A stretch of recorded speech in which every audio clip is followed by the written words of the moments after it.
Hello there everyone, welcome back to part 2 of the series, Back to the Basics. This is just an introduction, and in a few minutes, I'll take you back to where we left off last week. This channel is for non-native English speakers who seek to develop their speaking, listening, pronunciation, accuracy, and fluency in the English language.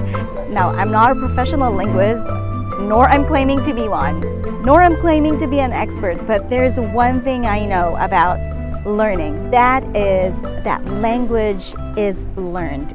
I repeat, language is learned. I have also mentioned that in my research, someone says we are born with the capacity to make 40 sounds, and our genetics allows our brain to make associations between sounds and objects, actions, or ideas. So I'm not really sure if this is true, but the number 40 alone is a huge number for me. Not only that, the combination of these capabilities allows the creation of language. And that fact alone should encourage all non-native English speakers that we all have the capacity to improve. Again, that fact alone should encourage all non-native English speakers that we all have the capacity, or that you have the capacity to improve. Language is both receiving and expressing. Engaging in listening exercises, copying or imitating or mimicking is highly recommendable. But make sure that you just don't mimic words or copy words and learn to say things. You must be listening, receiving accurately, and processing effectively what you hear. One way to achieve that is to go back to the basics by learning phonemes or phonics. So this part is where we're going to pick up from where we left off last week. Fasten your seatbelt and enjoy the ride. Hey guys, welcome to Phrasebook.English. I am here at Starbucks Roastery, the largest Starbucks in Tokyo.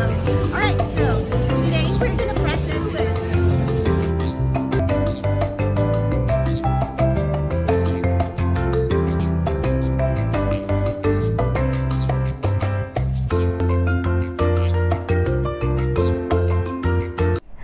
Phonemes, the individual sounds that, when glued together, make up words. They include both vowel and consonant sounds. And when one or more phonemes are changed in a word, the word is also changed. So, let's take for example the letter O. The letter O has more than one sound, and it is usually pronounced with one of the 3 basic sounds: the long O sound, short O, and short O2 sound, or schwa. Now, the long O is the normal sound for O, where you sound is with rounded lips. For example, the words low, no, go, for, and only.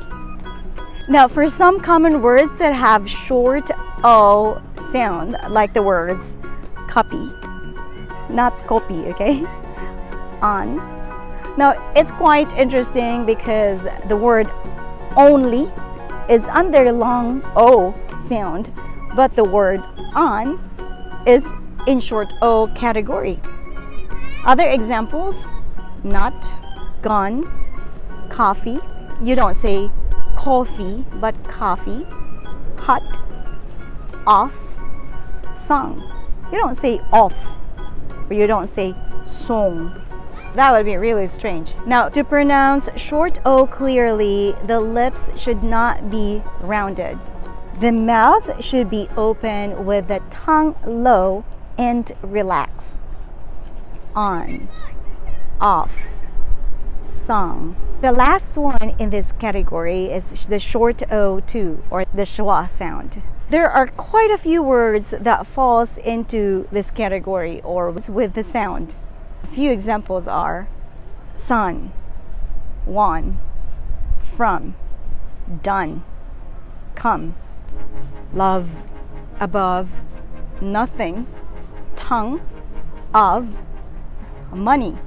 Now, to pronounce this sound clearly, the lips should not be rounded and the tongue should be very relaxed in the middle of the mouth. And the mouth is less open than for regular short O.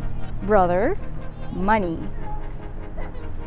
From, won. Nothing. Above. However, there are unusual words that do not have one of the three basic O sounds, like the words women, dove as a noun, and dove as a verb. You should memorize the correct pronunciation of these unusual words, or always consult a dictionary if you're not sure how to pronounce a word. Say these words with me. Power, powerful. Now, how do you say the next word? Complete, not complete. Okay? What about the next word? Color, color, colorful. Now, what about this word here? Computer. See, I didn't say computer, but I said computer. Population. You don't say population, right? Population. Okay, what about this word right here? A lot of people say it incorrectly. You don't say oblong. You don't say oblong. Oblong. Consume. Conflict. Now, if you can think of any other examples, let me know in the comment section down below. Now, back to the basics is our theme in the next few weeks. Don't be afraid to go back to the basics. Don't get embarrassed to learn phonemes once again. You cannot reach a good pronunciation level without going through the basics. Learn the sound and your tongue will follow through. As I mentioned earlier, we are born with the capacity to make 40 sounds, and our genetics allows our brain to make associations between sounds and objects, actions or ideas. This is just mind-blowing. It's just amazing. Now, this number just tells me that anyone can improve their pronunciation. Well, I better let you go. I'll see you again in the next video. Bye for now. Back to the basics. Have a great week, y'all. Phrasebook.English, signing off.